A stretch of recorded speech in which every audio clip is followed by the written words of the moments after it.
Rising Threat by Lathanil of Sunhold. Published sometime in the Fourth Era, prior to the Dragon Crisis. Originated in the province of Cyrodiil. Entered into the Synod Library on the 18th of Sun's Height, 4th Era, 452. Dictated by head scribe Cassius Quill to the scribe initiate Maxima Brucius for transcription. The following is the account of Lathanil of Sunhold, an Altmer refugee from the Somerset Isle who came to Cyrodiil in the early years of the Fourth Era. According to Lathanil, he did not flee the aftermath of the Oblivion Crisis in Somerset. Rather, he fled, quote, the darkening shadow of the Thalmor upon my beloved homeland. Lathanil had a very intense presence, to put it politely, and some of his accusations of Thalmor involvement border on madness. This may be why his fervent warnings and outspoken criticisms of the Thalmor and the Aldmeri Dominion went unheeded, but history has at least partially vindicated Lathanil's claims. Praxis Oratuum, Imperial Historian. Volume 1. I was barely more than a child when the great anguish fell upon us. The very air was torn asunder, leaving gaping, infected wounds that spewed Daedra from the bowels of oblivion. Many flocked to the shores, seeking escape from Dagon's murderous host. But the seas betrayed our people, raising up to smash our ships and our ports, leaving us to fates so vile and wicked that death would seem a mercy. The Crystal Tower stood as our last bastion of hope, in both literal and figurative sense. Refugees filled the Crystal Tower until it could hold no more. I could taste the fear hanging in the air, feel the pall of despair suffocating us. We could see the Daedra moving through the trees in the distance, but they did not come. Days passed, and still the Daedra would not approach within arrowshot of the battlements. Hope began to grow. They fear us, some would say. Even a Daedra knows not to trifle with the wisdom and magics of the crystal-like law. It was as if the foul denizens of Oblivion had been waiting for this very spirit to stoke our hearts before they acted. As we slept, innumerable legions of Daedra amassed around us, and they were not alone. Hundreds of Altmer prisoners were gathered with them. As dawn broke, we were awoken by their screams. As the Daedra began to flail them and flay them, we watched in abject horror as our kinfolk were defiled completely, carved up and eaten alive, impaled on their depraved war machines, and worried apart as meals for their profane beasts. This bloodletting was only a prelude to whet their appetites. Once the Daedra finished with our kinfolk, they turned their eyes to the Crystal Tower. Our great and noble bastion proved as much of an impediment as a mighty oak to a landslide, standing tall for but a few moments, appearing almost able to ride the tide of destruction around it, but ultimately being swept away. Our exalted wizards decimated the fiends, roasting them by the dozens. Archers were finding the narrowest chinks in their Daedric armor at over 100 paces, felling their captains and commanders. The might and skillfulness of our heroic defenders was astonishing to behold, but it was not enough. The Daedra clambered over the corpses of their cohort. They marched headlong into death and destruction that would make the mightiest armies in all of Tamriel quake with fear. When they breached the walls, I fled along with the other cowards. I take no pride in that act. It has haunted my existence ever since, and I burn with shame to admit it, but it is true. We fled in mindless panic, abandoning those stalwart Altmer who held the line against the onslaught to preserve and defend our illustrious Crystal Tower. We raced through cleverly concealed passageways and emerged well away from the chaos that had descended upon the tower. That is when it happened. It started like a gust rustling through the leaves of a dense forest, but the sound did not taper off. It rose into a roar as the very ground on which I stood began to shudder. I turned to look, and the world held its breath. I stood transfixed as the heart of my homeland was torn as if from my own breast. The unthinkable, the incomprehensible.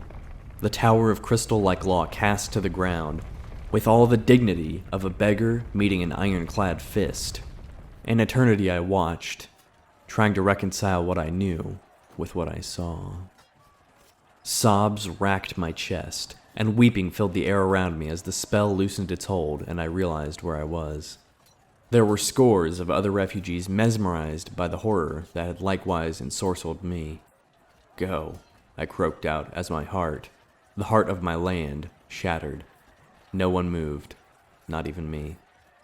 I mustered what will I could and bellowed all the fear and hatred and agony at what had just happened, turning the word into a mindless shriek. Go!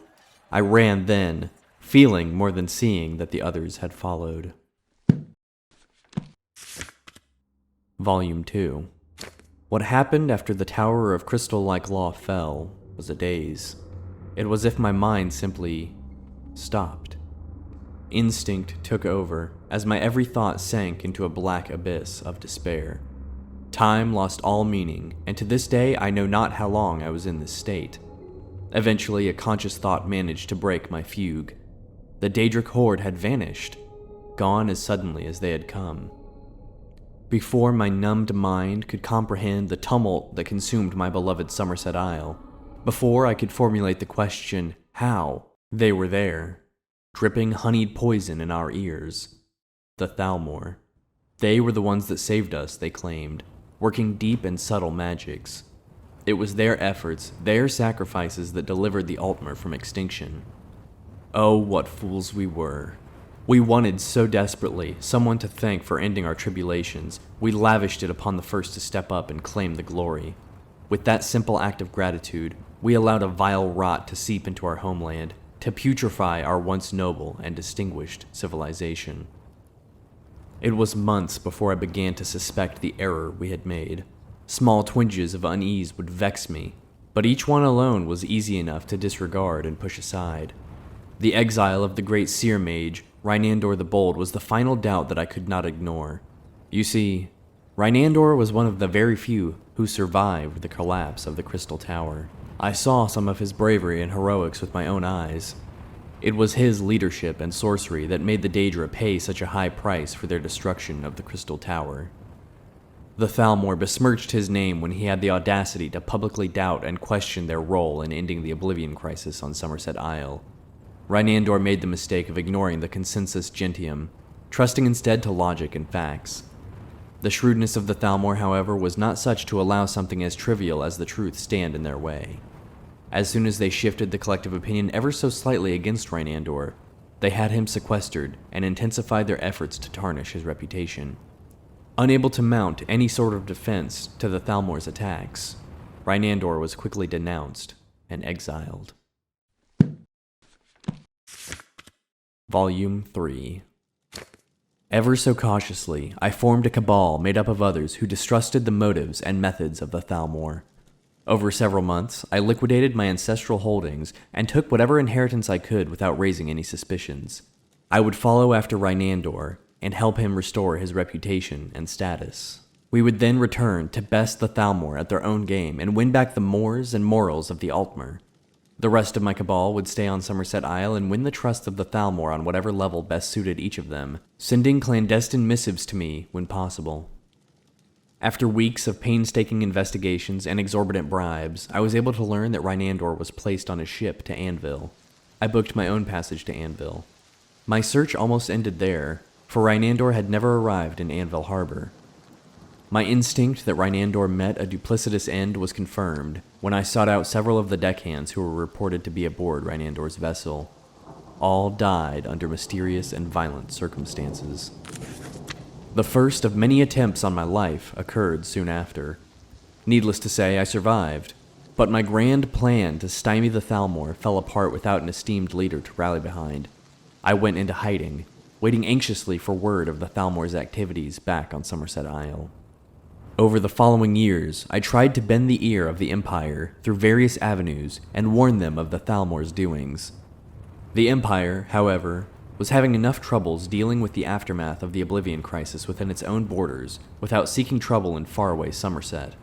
With the assassination of Emperor Uriel Septim VII and his heirs, and the self-sacrifice of Martin Septim, the true savior of Somerset Isle and the rest of Tamriel, the Empire's leadership was left defunct. High Chancellor Okato convened the full Elder Council in an unsuccessful bid to elect a new emperor. Without an emperor, the empire beyond the reach of Cyrodiil began to splinter. Okato reluctantly agreed to become the potentate under the terms of the Elder Council Charter until imperial rule could be re-established, but a reluctant leader is rarely a strong leader. Potentate Okado made admirable efforts to rein in the bedlam that threatened to rip the Empire apart, and was even making headway when Red Mountain erupted and destroyed much of Vardenfell, likely from Thalmor tampering, but I have yet to find proof of their misdeeds in this. What was left of Morrowind was thrown into absolute chaos. The effects of the eruption were felt even in Blackmarsh, destroying roads and cutting off the Imperial garrisons there. None were prepared for what happened next. Volume 4. While Morrowind and the Imperial forces in Blackmarsh were still reeling from the consecutive catastrophes of the Oblivion Crisis and the destruction of Vardenfell, the Thalmor incited the Argonians to mount a massive uprising. Blackmarsh and southern Morrowind were completely lost to the Argonians, but luckily, the Thalmor too lost what influence they had over the Reptilians. All the while, the Thalmor consolidated their hold over my beloved homeland. It took almost a decade before my own machinations put me into contact with Okado. He seemed more interested than most in what I had to say about the Thalmor, maybe because he was himself an Altmer, and recognized the threat they represented. It wasn't long before the Thalmor had Okado assassinated. Potentate Okado's murder began the Storm Crown interregnum. The Elder Council fractured, leading into years of ruthless infighting, plots, and backstabbing. Many tried to claim the Ruby Throne. Most were pretenders to the crown. A few had legitimate claims. Others still were little more than brutal dullards who thought mere strength of arms was all the entitlement they needed. Violent, unnatural storms lashed the Imperial City several times during this anarchy, always with the Eye of the Storm looking directly down upon the White Gold Tower, as if this was the judgment of the Nine Divines. With the Empire submerged in this mayhem, the Thalmor were quick to act. They overthrew the rightful kings and queens of the Altmer. I remember the revulsion and horror that took hold when word reached me that this dementia had gripped my homeland. Once so proud and majestic, many of our great race actually embraced this insanity. Then the first of many pogroms descended on Somerset Isle. They slaughtered any who were not, quote, of the blood of the Altmer. A fine excuse to purge the dissidents as well. The Thalmor have never been ones to waste such an opportunity. After 7 long, bloody years, the Stormcrown interregnum was ended when a Colovian warlord by the name of Titus Mede seized the crown. Whether he had rightful claim or not is moot. Without Titus Mede, there would not be an empire today. He proved a shrewd and capable leader, such that Skyrim endorsed him as emperor. With the empire stabilizing under the auspicious efforts of Emperor Titus Mede, I resumed my efforts to warn them of the Thalmor threat. Again, the Thalmor remained a step ahead. Before my efforts could come to fruition, the Thalmor struck. Another coup, this time in Valenwood. The Empire was not prepared for the Thalmor's subterfuge and stratagem. There are those who claim the combined Altmer and Bosmer forces greatly outmatched the Empire, but this is a farce.